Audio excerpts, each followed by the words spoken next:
Number 10, Anesthesia Pulling Teeth. Sure, Cliff is a legend, his bass playing is very good, but I still wouldn't listen to this. The only quote-unquote good part is that classical arpeggio thing, da-na-na-na-na-na-na-na, which sounds like classical music. Other than that, the rest of the song is very forgettable and it feels like a filler. But I can understand it's a filler song because they just want to show off Cliff Burton. And I know what you're thinking. Oh, just because I don't like this song, the only logical conclusion you can think of is that I must really hate Cliff Burton with a fiery passion. But somehow I managed to transcend above that. Believe it or not, I can still admire a person and just don't like the song they wrote. I've been a die-hard fan for 12 years and I can tell you honestly, I think I've only listened to this song like 3 times only. The first time was when I first heard it in 2012, and the second or third time is just to review the whole album or the song individually. The only way I would listen to this song is that if there was no music in the whole world, there was only either I could choose nothing or this song, then I would choose to listen to this song. Honestly, I would rather listen to like Blink-182 or Green Day or Carly Rae Jepsen, Call Me Maybe, you know.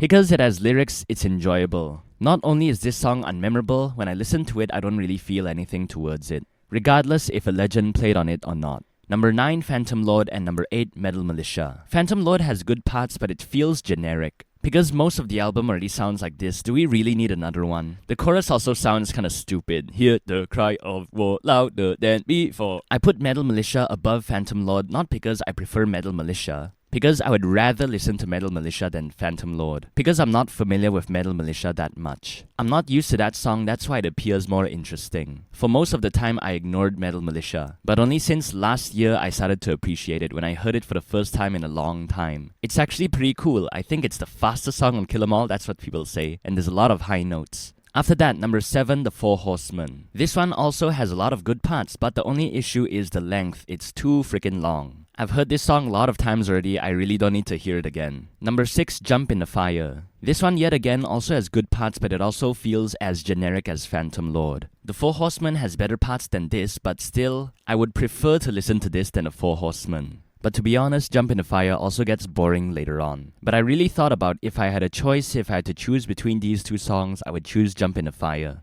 You know, if I need something short, quick and easy. But yet again, The Four Horsemen and Jump in the Fire can both be interchanged. Number 5, No Remorse. Also a lot of great parts. But this is one of the first songs I've ever heard, so yeah, I've heard it all before. I'm not that patient to wait for 5 minutes just for a thrash part at the end, you know? But yeah, compared to like The Four Horsemen, I would rather listen to this. The chorus is so much better, the parts are more refined, you know, there's more interest here. Number 4, Seek and Destroy. This one also, same problem, lot of good parts, but it's just too long. Once you listen until the first half, you really don't need to wait until verse 3 anymore. It's exactly the same thing. As the years gone by, this song feels really slow. Not the same feeling when I first heard it for the first time. Or is it I'm just used to watching them play it live, and of course when they play it live, they play it faster. Overall, it just feels like very slow-paced. Number 3, Whiplash. If you asked me this 2 years ago, I would not put this song very high. It's also kind of boring and not really musically interesting, but right now I favor fast songs, that's why it's on top. Number 2, Hit the Lights. And number 1, Motor Breath. Actually, Hit the Lights was number 1 for a long time. And it should be number 1. But I have a newfound appreciation for Motor Breath. It goes way harder. It has more of a no BS attitude compared to Hit the Lights. It really does not waste time at all, it just goes full speed. Hit the Lights kind of lacks a bit because of that bridge middle section where it slows down a bit, and the intro,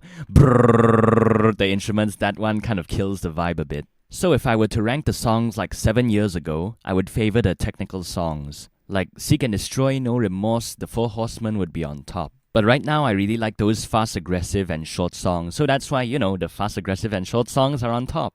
The interesting thing is that I put Metal Militia above Phantom Lord, Jump in the Fire over The Four Horsemen, and you know, Motor Breath hijacked the top spot. Because I really thought about it. Do I prefer this song? Would I listen to this song over this song? Do I like this song better? So the results are shocking. So normally I stay away from song rankings because it's so hard to rank all the songs. But so far I'm very proud to say this is the most honest and based on what I'm all feeling right now in this moment in time. So leave your rankings down below, like and subscribe, and thanks for watching or listening.